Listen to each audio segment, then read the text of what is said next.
ఆ లక్ష్మి కథేంటో ఓసారి మీరే చూడండి. మధురైలోని ఓ చిరు వ్యాపారికి ఒక ఆవుంది. దాని పేరు లక్ష్మి. లాక్డౌన్ కారణంగా అతని వ్యాపారం సరిగ్గా సాగకపోవడం చేత తనకి ఆ ఆవు పోషణ శక్తికి మించిన భారమవ్వడంతో 40,000కి మరొకరికి అమ్మేశాడు. అయితే ఆ షాప్ కి దగ్గరలోని ఒక గుడికి చెందిన ఎద్దుతో ఈ ఆవుకు దోస్తీ కుదిరింది. వారం రోజుల్లోనే ఒకరిని విడిచి ఒకరు ఉండలేనంత గాఢమైన బంధాన్ని పెంచుకున్నాయవి. అదలా ఉంటే ఆ వ్యాపారి దగ్గర ఆవును కొన్నతను ఆ ఆవుని ఒక్క ట్రక్కులో ఎక్కించి తన ఊరికి తరలించే క్రమంలో ఈ గుడికి చెందిన ఎద్దు వచ్చి అడ్డుకుంది. అయినా సరే ఆవును బలవంతంగా ఎక్కించి తీసుకెళుతుంటే ఆ ఎడబాటును భరించలేని ఆ ఎద్దు ఆ ట్రక్ వెనకాలే 50 కిలోమీటర్ల దూరం పరిగెత్తడం ఎందరి కళ్లను చిమర్చేలా చేసింది.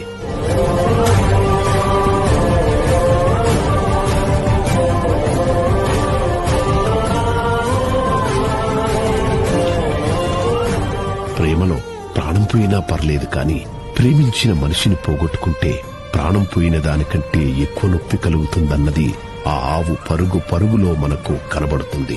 దాని గుండె ఘోష మనసున్న ప్రతి ఒక్కరికి వినబడుతుంది. తనువు వదిలి ప్రాణం కళ్ళెదుటే వదిలిపోతుంటే ఆపలేని నిస్సహాయత ఒకవైపు, 1000 అడుగులు దూరం అలా వేగంగా పరిగెడుతుంటే ఆగిపోలేని పంతం మరోవైపు.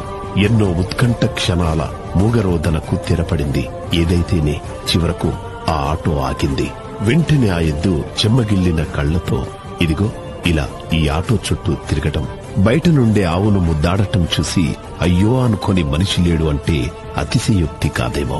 సోషల్ మీడియాలో అంతా వైరల్ అయిన ఈ దృశ్యాలు తమిళనాడు డిప్యూటీ సీఎం జయప్రదీప్ కళ్లల్లో పడి వెంటనే ఆయన రంగంలోకి దిగారు. ఆ ఆవును కొన్న వ్యాపారికి డబ్బులిచ్చి ఆవును విడిపించి మేళ తాళాలతో ఊరేగిస్తూ ఊరిలోకి తీసుకొచ్చి ఆ ఎద్దు ఉండే గుడికే డొనేషన్ గా ఇవ్వడంతో కథ సుఖాంతమైంది.